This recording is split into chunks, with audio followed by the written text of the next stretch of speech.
everyone, let's continue our chapter government budget and the economy.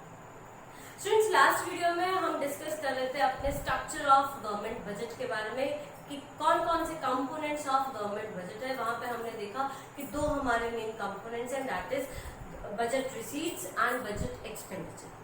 वहीं हमने सारा का सारा लास्ट वीडियो में बजट रिसीट्स के बारे में हम पढ़ चुके हैं, ऑलरेडी डिस्कस कर चुके हैं।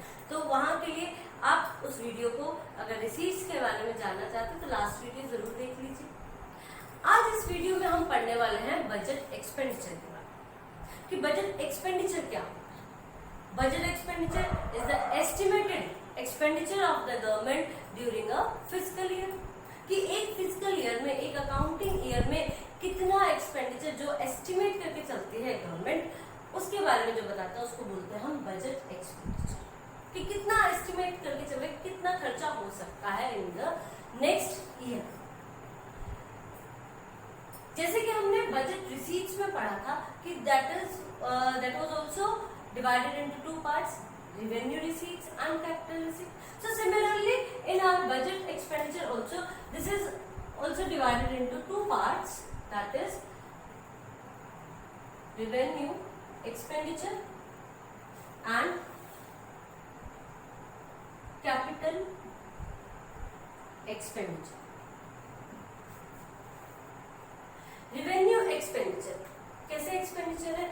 That expenditure, that kind of expenditure which do not create any asset of the government,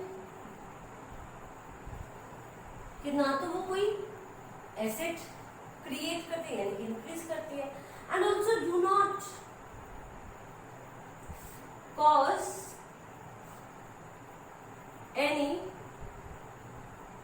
reduction in liability, और ना ही कोई लायबिलिटी रिड्यूस करती। ऐसा एक्सपेंडिचर यानी कि ऐसा खर्चा जिसको पैसे को खर्च करने से ना तो कोई हमारी एसेट बनी और ना ही कोई हमारी लायबिलिटी कम। तो ऐसा कौन सा एक्सपेंडिचर हो सकता है, सोच के देखो। जैसे कि स्कॉलरशिप, गवर्नमेंट स्कॉलरशिप्स देती है, वहां पर उस स्कॉलरशिप को जब देती है तो ना तो उससे कोई उसकी एसेट बन रही है और ना ही कोई लायबिलिटी थी कि उनको देना ही देना था, ना ही कोई लायबिलिटी रिड्यूस हुई। ओल्ड एज पेंशन, सब्सिडीज, तो इस तरह की जो हमारी जो गवर्नमेंट का जो एक्सपेंडिचर होता है उसको बोलते हैं हम रेवेन्यू एक्सपेंडिचर। और इसके एग्जाम्पल क्या हो सकते हैं आपके? Interest payment, purchase of defence goods, जो डिफेंस की जो सामान उसके ऊपर जो एक्सपेंडिचर लगता है वो भी क्या है, एक तरह से रेवेन्यू एक्सपेंडिचर। इंटरेस्ट पेमेंट है, उससे ना तो कोई लायबिलिटी कम हुई और ना ही एसेट बनी। इंटरेस्ट तो हमने एक्स्ट्रा दिया ना, जो प्रिंसिपल अमाउंट है वो तो हमने अभी तक पे ही नहीं किया, ठीक है। लायबिलिटी किसकी थी? प्रिंसिपल अमाउंट की। पे क्या कर रहे हैं अभी तक? इंटरेस्ट ही पे कर रहे हैं। तो इस तरह का जो एक्सपेंडिचर है that is called revenue expenditure. अब बात करते हैं हम कैपिटल एक्सपेंडिचर। कैपिटल एक्सपेंडिचर क्या है? Which create asset of the government and also cause reduction in liability,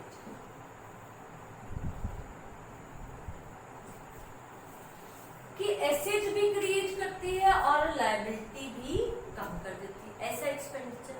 जैसे कि आप इसका एग्जांपल ले सकते हैं, गवर्नमेंट ने लैंड एंड मशीनरी परचेज कर ली, लैंड एंड बिल्डिंग परचेज कर, प्लांट एंड मशीनरी परचेज कर ली, तो वहां पर क्या हो रहा है कि गवर्नमेंट का एक्सपेंडिचर तो हो रहा है, खर्चा तो हो रहा है, लेकिन उसके बदले में क्या बन रही है? उसकी एसेट बन रही है गवर्नमेंट। तो इस तरह के जो एक्सपेंडिचर होते हैं क्या उसको बोलते हैं हम कैपिटल एक्सपेंडिचर, जहां पर which create asset and also cause reduction in the liability. Okay, loan payment, ये भी हमारी क्या है? कैपिटल एक्सपेंडिचर है। अब एक बात सोच के देखो कि अगर हम होते हैं, हम अपने लेवल पर अगर बात करें तो हम इनकम कैसे चाहते हैं? रेवेन्यू टाइप इनकम चाहते हैं या कैपिटल रिसीट्स की तरह इनकम जाता है। ऑब्वियसली अगर हम पूछेंगे किसी भी रैशनल बीइंग से तो वो क्या कहेगा कि रेवेन्यू रिसीट्स जैसे इनकम होनी चाहिए कि ना तो हमारी कोई लायबिलिटी क्रिएट हो और ना ही कोई एसेट रिड्यूस, सिर्फ इनकम आता जाए। और एक्सपेंडिचर क्या चाहिए, रेवेन्यू एक्सपेंडिचर चाहिए या कैपिटल एक्सपेंडिचर चाहिए? तो रेवेन्यू एक्सपेंडिचर में तो क्या है, हमारी एसेट भी रिड्यूस हो रही है और लायबिलिटी भी वो नहीं हो रही, सॉरी ना तो हमारी कोई एसेट बन रही है और ना ही कोई लायबिलिटी हमारी रिड्यूस हो रही है, फिर भी हमारा एक्सपेंडिचर हो रहा है, पैसे खर्च हो रहे हैं, उससे ना तो कोई चीज बनी हमारी और ना ही कोई लायबिलिटी खत्म हुई। तो ऐसा एक्सपेंडिचर नहीं चाहते। कैसा एक्सपेंडिचर चाहते हैं हम? कैपिटल एक्सपेंडिचर चाहते हैं कि मैं कार खरीद के लाऊं, पैसे तो लग गए मेरे, लेकिन मेरी क्या बन गई, एसेट बन गई। ठीक है, ऐसा एक्सपेंडिचर जिससे कि मेरी एसेट बन जाए या ऐसा एक्सपेंडिचर जिससे मेरी लायबिलिटी कम हो जाए। ठीक है, तो अगर हम गवर्नमेंट की भी बात करें तो एक अच्छी गवर्नमेंट का जो रिजल्ट रहता है, जो फोकस रहता है, वो कहाँ पर रहता है कि इनकम कैसी हो, रेवेन्यू रिसीट्स की तरह, और एक्सपेंडिचर कैसा हो, कैपिटल एक्सपेंडिचर। ओके, नेक्स्ट जो बजट एक्सपेंडिचर है स्टूडेंट्स, वो हम दो तरह से और भी डिवाइड कर सकते हैं। किसमें? एक तो plan expenditure and second is non plan expenditure. Plan expenditure refers to that kind of expenditure which is specified plans and programs of development। इसके ऊपर जो एक्सपेंडिचर खर्चा किया जाता है, किसके ऊपर? स्पेसिफिक प्लान्स जो गवर्नमेंट ने बनाए हैं, प्रोग्राम जो बना रही है फॉर द डेवलपमेंट, उसके ऊपर जो खर्चा किया जाता है उसको बोलते हैं हम प्लान एक्सपेंडिचर। और या फिर कोई असिस्टेंस दे रखी है गवर्नमेंट, सेंट्रल गवर्नमेंट ने स्टेट गवर्नमेंट को, उसके ऊपर जो एक्सपेंडिचर होता है उसको बोलते हैं हम प्लान एक्सपेंडिचर। जबकि नॉन प्लान एक्सपेंडिचर क्या है? Expenditure on non productive area. देखो ये सब क्या है, ऊपर वाला जो प्लान एक्सपेंडिचर है वो है जहाँ जो हमारा प्रोडक्टिव एरिया है, प्रोडक्टिव एरिया कि यहाँ से हमें प्रोडक्टिविटी यानी कुछ ना कुछ मिलेगा, प्रोडक्टिव एरिया है। लेकिन नॉन प्लान कैसा है कि जो नॉन प्रोडक्टिव, जहां से हमें कुछ, गवर्नमेंट को कुछ भी नहीं रिसीव होने वाला, जैसे कि सैलरीज पेमेंट करना, सैलरी लोगों जो अपने एम्प्लॉयज उनको देना, ठीक है, इंटरेस्ट पे करना और सब्सिडीज देना। तो इस तरह के जो एक्सपेंडिचर्स है उनको बोलते हैं नॉन प्लान एक्सपेंडिचर। और ध्यान रखना, प्लान एक्सपेंडिचर के अंदर हमारे पास दोनों ही आपके revenue expenditure and capital expenditure,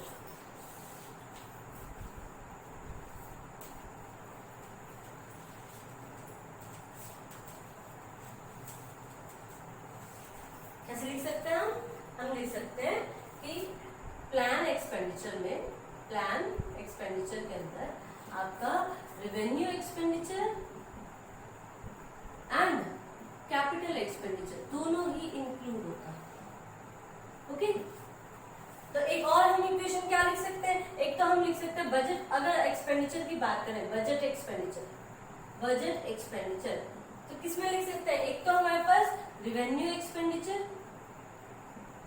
plus capital expenditure, this one. Second is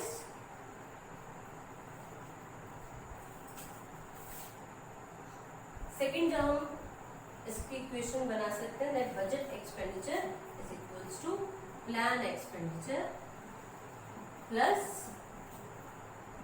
non plan expenditure. Okay, तो ये था हमारा बजट एक्सपेंडिचर के बारे में। आज के लिए इतना ही। Thank you and have a nice day.